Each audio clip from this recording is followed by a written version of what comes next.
Pemerintah bersama DPR itu selalu terbuka. Ini masih baru awal.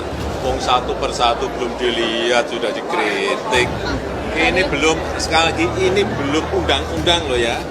Rancangan undang-undang yang baik asosiasi, baik serikat, baik masyarakat bisa memberikan masukan sekali lagi kepada pemerintah, kementerian maupun kepada DPR.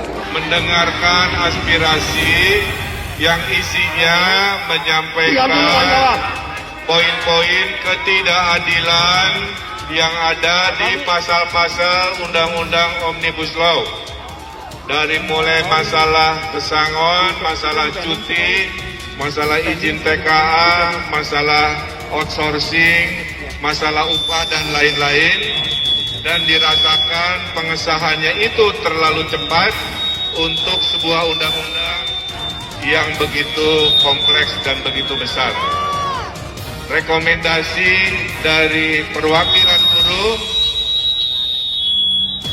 agar pemerintah Provinsi Jawa Barat mengirimkan surat kepada 1 DPR 2 Presiden yang isinya surat itu adalah menyampaikan aspirasi dari buruh untuk menolak Undang-Undang Omnibus Law. Pasal-pasal yang diinterpretasikan oleh sementara kalangan, karena dia belum biasa ada rancangan draft siapa utak-atik tiba-tiba tersosialisasikan sesalah begitu serampangan, akibatnya dia menghakimi. BEM mahasiswa se-Kalimantan Barat serta para organisasi pekerja dengan ini menyatakan menolak Undang-Undang Cipta Kerja atau Omnibus Law dan minta kepada Presiden agar mengeluarkan Perpu untuk pencabutan Undang-Undang Omnibus Law. 34 gubernur dilarang tolak Undang-Undang Cipta Kerja. Presiden Joko Widodo atau Jokowi memberi perintah tegas kepada kepolisian yang dipimpin Kapolri Idam Aziz untuk menindak pelaku pidana di unjuk rasa menolak Omnibus Law. Tak hanya itu, Jokowi juga meminta gubernur se-Indonesia satu suara mendukung Undang-Undang Cipta Kerja. Diketahui, beberapa gubernur tegas menyatakan menolak Undang-Undang Cipta Kerja. Tenaga ahli utama kantor staf Presiden atau KSP Doni Gahral Adian menyebut, Presiden Joko Widodo telah memerintahkan Kapolri untuk menindak pelaku tindak pidana saat aksi unjuk rasa tolak Omnibus Law Undang-Undang Cipta Kerja. Menurut dia, hal itu disampaikan Jokowi saat menggelar rapat internal secara virtual membahas Undang-Undang Cipta Kerja dari Istana Kepresidenan Bogor pada Jumat 9 Oktober 2020 pagi. Doni mengakui rapat itu salah satunya membahas soal kericuhan yang terjadi selama aksi unjuk rasa. Jokowi, aparat penegak hukum harus memproses semua yang memang melakukan tindak pidana selama aksi. Kita kan negara hukum, semua harus diproses secara hukum, kata Doni. Selain itu, dalam rapat tersebut Jokowi juga memerintahkan para menterinya untuk lebih mengintensifkan lagi komunikasi publik terkait Undang-Undang Cipta Kerja. Para menteri terkait diminta terus mensosialisasikan isi Undang-Undang Cipta Kerja sekaligus membantah berbagai hoax yang beredar agar bisa dipahami dengan jelas, tak menimbulkan kesalahpahaman, dan semua yang terlibat wajib untuk menjelaskan ke publik mengenai apa manfaatnya dan membantah berbagai hoax tentang undang-undang ini, kata Doni. Jokowi juga kata dia meminta 34 gubernur yang mengikuti rapat itu untuk satu suara mendukung Undang-Undang Cipta Kerja. Jokowi meyakinkan para gubernur bahwa Undang-Undang Cipta Kerja yang ramai-ramai diprotes buruh dan mahasiswa justru dibutuhkan untuk meningkatkan investasi dan lapangan pekerjaan. Jadi tidak ada yang dipersepsi orang selama ini bahwa ini yang merugikan rakyat. Ini sepenuhnya ditujukan untuk kemaslahatan bersama agar ekonomi bisa pulih dan kembali normal, katanya. Doni menambahkan, tuntutan demonstran agar Jokowi menerbitkan Perpu untuk mencabut Undang-Undang Cipta Kerja tak dibahas dalam rapat itu. Pemerintah meminta masyarakat yang keberatan untuk mengajukan uji materi ke Mahkamah Konstitusi atau MK. Ada 3.862 orang yang ditangkap dan rangkaian aksi unjuk rasa menolak Undang-Undang Cipta Kerja yang berlangsung pada Kamis 8 Oktober 2020 kemarin.